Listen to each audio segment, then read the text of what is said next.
Hello and welcome to the show. This week's FailRace versus Community. We were racing A-Class Mercedes and we start at the Nürburgring GP circuit. And it probably wasn't a particularly clever idea, to be honest.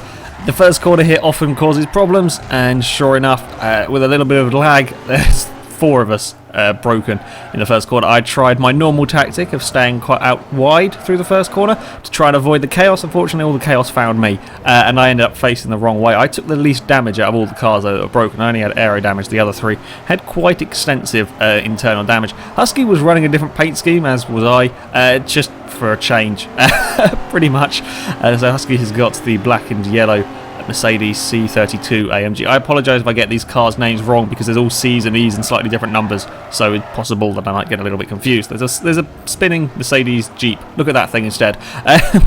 Anyway, apart from the big first corner incidents that can often happen at Nürburgring, everything else had been fairly well behaved as they all sorted themselves out on the opening lap. As we ran into the hairpin, some cars ran a little bit wide. They outbraked themselves. I should point out these are A-Class Mercedeses. I'm never quite sure the plural of Mercedes. Is it just Mercedes? I think it probably is. But yeah, these are quite quick cars, or the most part they are anyway. And getting them stopped was was proving to be a little bit of a challenge. There has to be a change for the lead as well as a CLK. I think that's a CLK. Hold on, I've got the game up. Yes, it is a CLK. Gets passed by the 300 SLR. That then almost rolls it.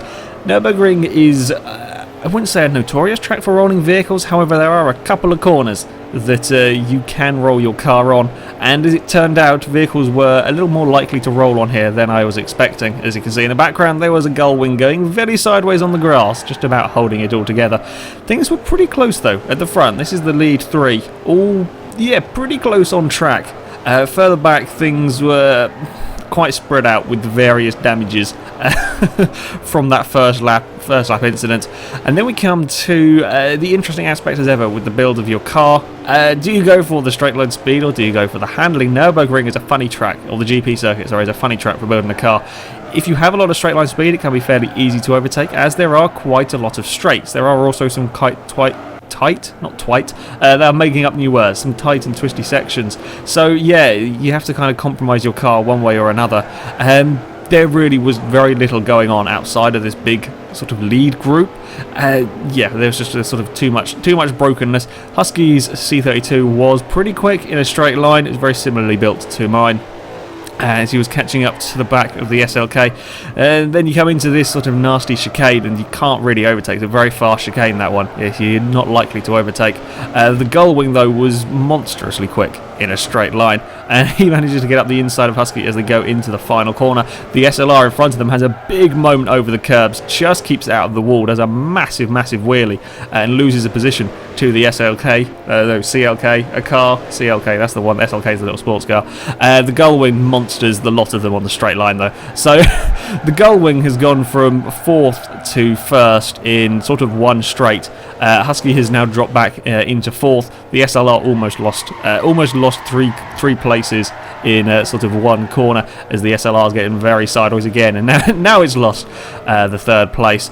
Yeah, positions were changing pretty fast at the top. You can see how much the Gullwing was struggling through the corners though. This CLK was pretty good actually. I was surprised to see how well this car was holding onto the road. Didn't have massive aero parts on it. It wasn't particularly quick in a straight line. I guess you don't quite have as much PI to work with if you start with this vehicle. He's now coming under a little bit of threat from the cars behind Huskies, under attack from an SLR. There's another C32 that's catching them in the background, and behind them are a pair of fairly quick Gullwings. This group was the only thing really interesting happening in this race. At some point, I believe the CLK made a little bit of a mistake and dropped to the back of this train. Husky is now right up behind the SLR, trying to find a way past. The other C32 is running aero. It's got a lot more grip through the corners. That then, of course, is going to struggle a little bit on the straights as they all come through the final corner, very close together. This sort of train I was never quite sure about running A class. We have better races with lower classes. You get closer racing.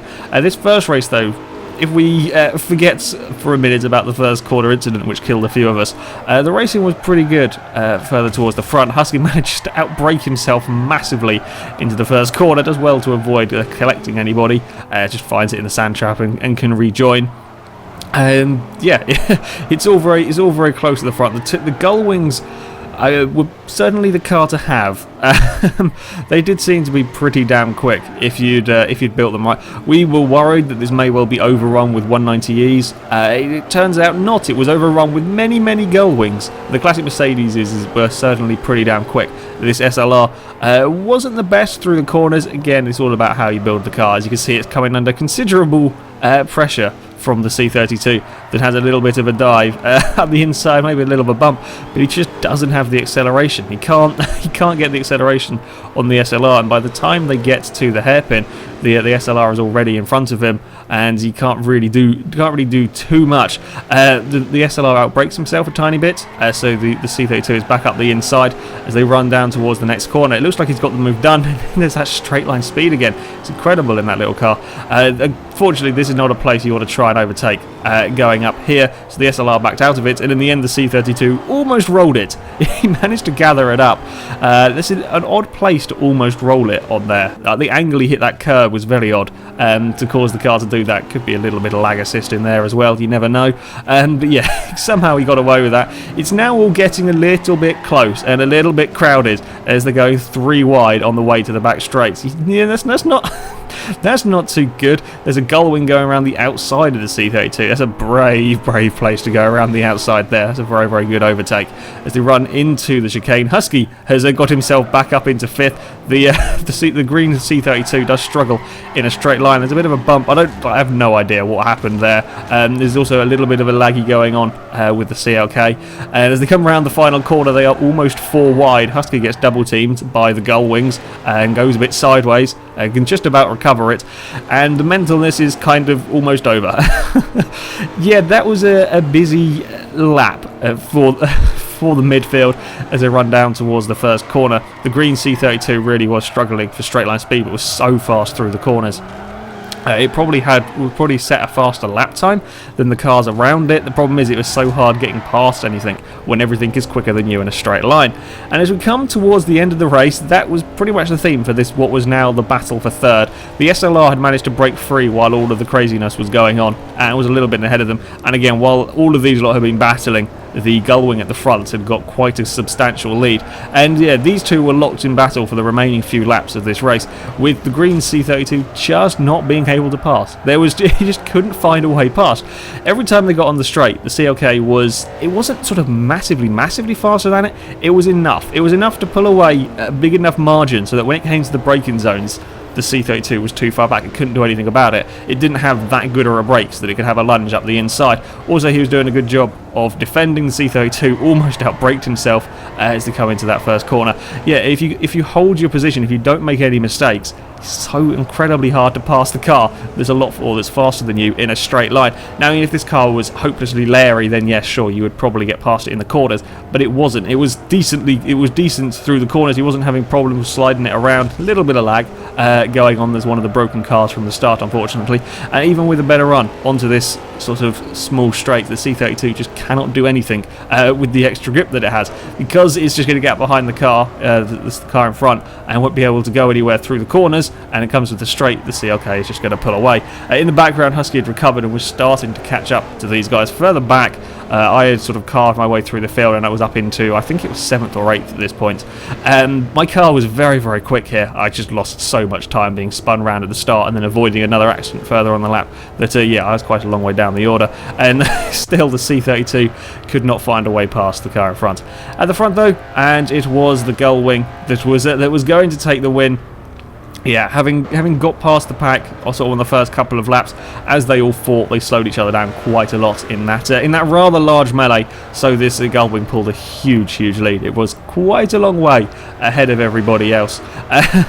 Yeah, the gull wings were certainly a very quick car. They weren't unbeatable for sure, but they were incredibly quick, especially around here with its very long straights.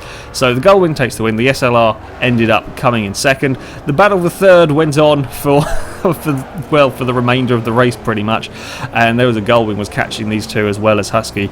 And yeah, the C32 tried absolutely everything possible. He got alongside him on the final corner, just doesn't have the acceleration, doesn't have the straight line speed, and couldn't do anything about it. So the CLK is going to take third with the C32 in 4th. It was quite an enjoyable. Looked quite an exciting race at the front. Further back, it was less enjoyable with the broken vehicles, but at the front, it did look quite an exciting race. The first one. Round 2 goes to the Sunset Peninsula Raceway circuit. I really quite like this track. I like the track layout here. The problem is why we tend not to run it is the curves cause problems. However, these cars are very, very fast, or most of them are going to be very fast at the A-Class, and I thought it'd be interesting to give these a go. I also thought they probably wouldn't roll as well. The A-Class will, but I wasn't expecting the rest of them to roll as well. There was a bit of a silly idea. But yeah, as we come around on the first lap, everything was going fairly well. Husky wasn't a particular fan of his Mercedes, so he's changed to the black and gold. I think it was an E63, I'm not sure, I'll have a look when the camera swivels around to it. All the names, all the cars are so similar, the names are so similar. I do apologise if I call something the wrong thing by accident. There is a very sideways SLR behind me, and everyone had been remarkably well behaved this time round. There hadn't been any major incidences on this first lap, although there normally isn't, particularly at Sunset. It's the second time through when you go past their very, very fast first corner. That's when things get a little bit scary. I was sort of looking for various ways to get past the car in front. Couldn't quite make it work there. I almost lost a place to the SLR. The SLR just has no straight line speed though. As we come into the final couple of corners, the SLR manages to roll himself on a curb that I wasn't expecting to see cars roll there. There were other much higher curbs that I expected to see cars fall over. The SLR just caught that one a little bit wrong and ended up on his roof. He landed on his wheels though, so he could carry on. As we come onto the back straight, now it's all about your car's straight line speed. Husky's E-Class was considerably faster than mine, although all of us were considerably faster than the vehicle in front. What was it, SL65? I think I've got that one right. Husky does a very good job of outbraking himself and sliding directly between us. Well placed there, not causing a big accident. Somebody in the background splatters the first corner when they can't get it turned in time. And yeah, we all survived, most of us survived the first lap unscathed through that corner. I think one car killed itself straight away, you saw just in the background. It is very scary going through that fast corner in cars like these that are more about the straight line speed. Even if you build these cars for handling, they are still going to be a lot more about the straight line speed because they're AMG Mercedes and they have an awful lot of power. Even just standard, a lot of these cars have considerable power. There was one, I think 190E in this race. There might have been one in the first race as well. I think got broken at the start. Yeah, there hadn't been very many 190Es. The pack further back was kind of close. There wasn't sort of a huge amount of overtaking. There was an SLR getting very on its side at the start of that clip. At some point, Husky got broken as well. I'm not entirely sure when that happened. And yeah, he wasn't having the best of versus the communities again. However, even with damage on his car, it wasn't massively slow. He chose to pit. I think he had more extensive damage in this race, and yeah, it was still, those E-classes got so much power that if they have like a little bit of damage, they can normally carry on. In this case, I think it was fairly extensive damage. But yeah, the straight line speed is pretty significant when it comes to Sunset. This 190E has got the C-Class right behind it down the front straight. They both managed to get around the first corner. The C-Class is having a look at the inside. The car behind them didn't get around the first corner so well. And then it goes to all the sort of the tight technical section, and that's where the 190E can kind of get its advantage. And it needs to run away as fast as it can because the C-Classes were pretty quick in a straight line at the front, and I was doing okay this time around. I hadn't had a massive crash at the start. However, I was coming under increasing pressure from one of the gull wings. I was finding myself having to go very, very defensive, and no matter how hard I tried, there was very little I could do about the gull wing finding its way past me. I tried pretty much everything. I tried as much as I could. I just could not keep it behind me. Even with me jumping the curb a little bit there, I still couldn't keep in front of that thing. And then we got another drag race down towards the next corner, and the gull-wing is just that little bit quicker. The car behind me, I think that's another E-Class behind me, was also pretty damn quick in a straight line. There wasn't sort of a huge advantage to the gull-wings. They just had that little bit more grip and a little bit more straight line speed that made them a right pain to try and race against. They were better. They were a very good overall car than things. Wasn't expecting them to be massively. I wasn't expecting them to be massively fast or any different to the other vehicles. But yeah, I was having problems trying to keep up with that one. And as we come through the first corner, in all of these cars, I would imagine it was pretty damn terrifying. You're not going to take that first corner flat out in any of these, I wouldn't have thought. It was the front where most of the action was going on this race. The Gullwing quickly caught up to the front pair. I may have outbraked myself a little bit in the background. The SLK runs a little bit wide on the exit there as well. Unsurprisingly, it was a Gullwing that was leading this race. The Gullwing and the SLK had been pretty damn close this entire race. The SLK was trying to find its way past, but it was the same thing. It has great grip, good speed through the corners. The minute it gets to a straight, it is left for dead by all the other cars. It gets things a little bit wrong. It's a little bit twitchy and a little bit too far underneath the back of the Gullwing there. Ends up all out of shape for these next few corners, and the black and orange one has gone past him as well. And then the Gullwings are both at the front, and they can march off. This is a lap or so later, and now it was the battle of the Gullwings, all about who has the fastest straight line speed, and there's a little bit of slipstream going on. Surprisingly, the yellow Gullwing wasn't particularly quick in a straight line, despite running aero. The black and orange one was pretty much as quick as it. So I'm guessing, I think, has this Gullwing got rear aero? It might actually have rear aero. Yes, I think it does. That probably, I think the other one has full aero.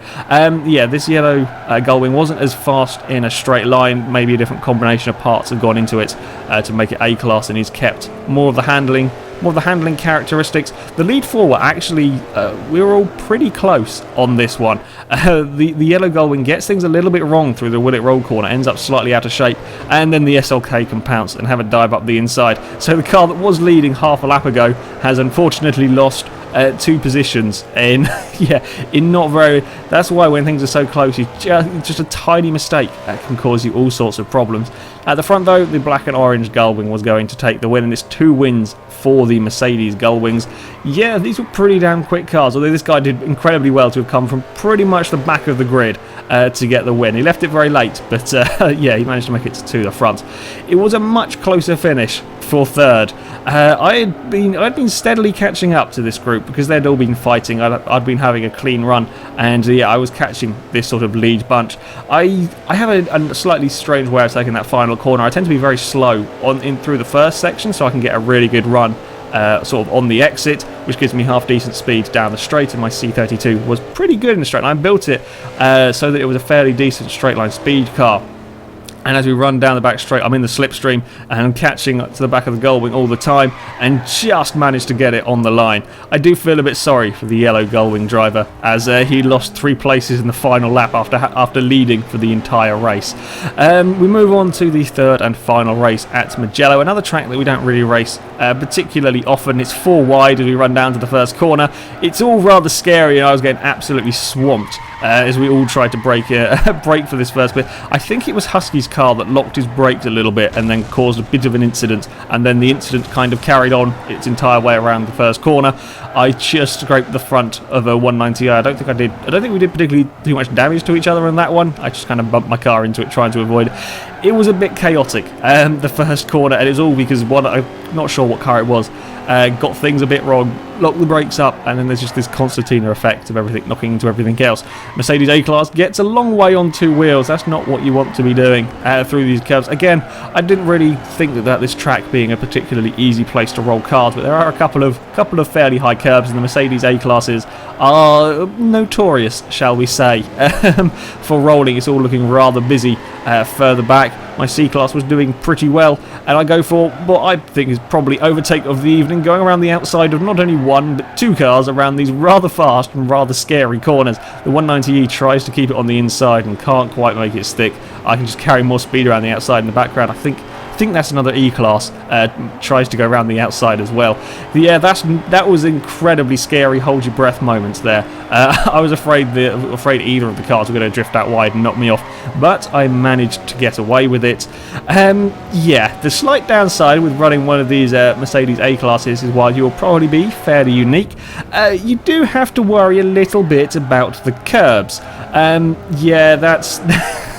It was inevitable an A-Class was going to roll. Bonus points for style there. Impressive front flip with that. But it's not surprising that we see an A-Class stuck on his roof. And unfortunately, that's not going to be going anywhere. That is well and truly stuck out in the gravel trap. At the front, an SLR had led for a lot of the early laps. He made a mistake though. I'm not sure if he didn't have a near roll moment on one of the high curves. I wasn't expecting the SLRs to be the cars that were to be the easier to roll, but yeah, he had lost quite a bit of time. However, the SLRs did seem to be pretty quick. Or this SLR anyway seemed to be very quick at this track, and with the C32 that was leading, making a slight mistake running a little bit wide, very easy to do that on those fast corners. The SLR thing goes back into the lead. The C32 didn't give up. He tried to kind of go around the outside. It's a bit tough going around the outside there, especially in a car that's probably not as good handling as the one you're racing. Again, he's having a bit of a look into this corner. Mugello's in a slightly odd track as well, not the easiest place to overtake here. There's a lot of fast corners. There's not sort of a very long braking zones. I like how almost all of the cars are avoiding these curbs here. They're pretty nasty curbs on these sections, and everybody is trying their best to avoid rolling their vehicles. Husky's car, again, it took some damage in the first corner incident, and it had a smoking engine, but I'm not sure quite how much damage that thing actually had, as it was still pretty damn quick in a straight line. Although again, when these E-classes take damage, being an A-class, they have a fairly decent amount of power. It's the lack of handling that's the problem. So they lose some power, but they still have sort of competitive straight line speed. They just don't have the advantage. I hope that makes sense. I know what I mean. I hope you people know what you mean. I'm not sure the Mercedes A-Class would be a particularly good intercept car, but never mind. Yeah, Husky is busy trying to find his way past this car. The A-Class is going very defensive as they come into kind of sort of a hairpin. Yeah, as I said, Mugello, tough place to overtake on. Lots of very fast corners. Like the first corner is probably your best bet, as that's your biggest braking zone. Unfortunately for Husky, the A-Class rolls directly in front of him, and there is absolutely nowhere you can go when that kind of thing. You see Husky was on the brakes, but you're never going to get stopped when you're following the car in front so closely like that. Amazingly, neither of them take too much damage. The A-Class still carries on without being particularly broken. Yeah, they got away with that one. Normally a crash like that would pretty much end your race. This race, it wasn't the most exciting of races. There wasn't a lot going on. I had closed up to the back of second place. My car was pretty good around here, and as we run onto the back straight, me not running aero just has that straight line speed advantage, and there is a pretty damn long straight here at Mugello, meaning I can get my car in front before we get to the first quarter. Of course, I do have to be a little bit careful in that my car is not going to be as good through the corners. You see I'm going very defensive into this first quarter. The other car's trying to go all the way around the outside. If you can keep your footed, if you have enough grip, you can go around the outside there, and then you will be on the inside for the next corner. But you have to have quite a lot of grip, and while yes, his car is I would imagine, I don't know what parts he's put on it, he's going to be better through the corners. He's got downforce, got aero parts. It's probably not going to be quite that much better than my car, since we are both starting with the same model of vehicle. These C32s were pretty good. Were a pretty good all-round car. They were good in a straight line, and they weren't too terrible through the corners. Still quite amusing seeing the A-Class on its roof. Yeah, for this final lap though, I was having to pay attention. The C32 was still very close behind me, and any slight slip up from me would let him back past. Further back, there was an almighty struggle for, I think this is 6th place. They're all racing over, with Husky's broken E-Class still carrying on. There were a few more 190Es in this final race. I think a few of them got damaged, or most of them actually were involved in some way in the first lap incidences, so we never really got to see how competitive the 190Es were. Husky's car was still mighty quick despite the battering that it had taken throughout this race, and he's trying to find his way past these. But yeah, the 190Es were pretty good through the corners, at least these ones seem pretty good through the corners. And yeah, Husky couldn't really find a way past, and may have been pushing it a little bit too hard, wandered out wide onto the grass. The car behind him was having a little bit of a look, but couldn't find a way past there. At the front though, and it was going to be the win for the Mercedes 300 SLR. Again, a fairly straightforward win. He had a couple of scary moments with, I think it was just hitting curbs in these cars that caused his vehicle to sort of fall off the road a couple of times, and I'm not sure if there wasn't a two-wheeled moment. But yeah, the classic Mercedes were definitely the way to go for this race. There are 2 wins for the Gullwing and 1 win for the SLR. So yeah, these are definitely the way to go for A-Class. I would come into second, with the other C32 coming in third, in a fairly close race between us two, and then the AIs have a big crash. Yeah, Mugello it was an okay race. For the most part, it was fairly boring. Towards the end, the battle for 6th, this is on the final lap, was still pretty damn close. The A-Class ran a little bit wide, allowing the 190E up the inside into the sort of the half kind of hairpinish.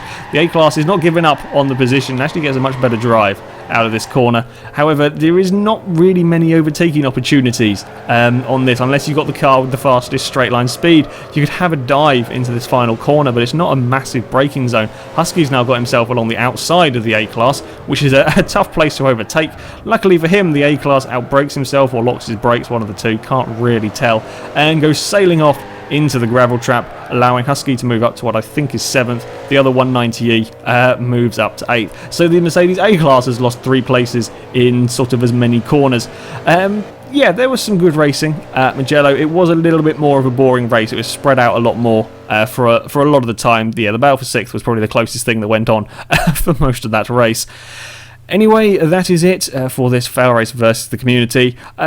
We're probably going to go back to lower class cars for the most part. A-Class Mercedes was always likely to be a little bit tricky because they're always going to be fairly powerful. So for the next versus the community, we are going to be running classic C-Class Roadsters. So that is cars made on or before 1975. I don't think there's anything on 1975. I think... before 1975, I'm pretty sure there's nothing at that age. That's what we're going to be using. I believe there are cars that aren't DLC in that. I'm pretty sure I had a look, and there shouldn't be any DLC cars that are required for that event. It is going to be held on the 30th of January. It shall start at 7 PM GMT time. If you wish to take part, then you can sign up on our forums. There will be a link in the description. Go to the FailRace versus the community section, and that is where you sign up to take part. However, that is it for today, so thank you very much for watching, and until next time, goodbye.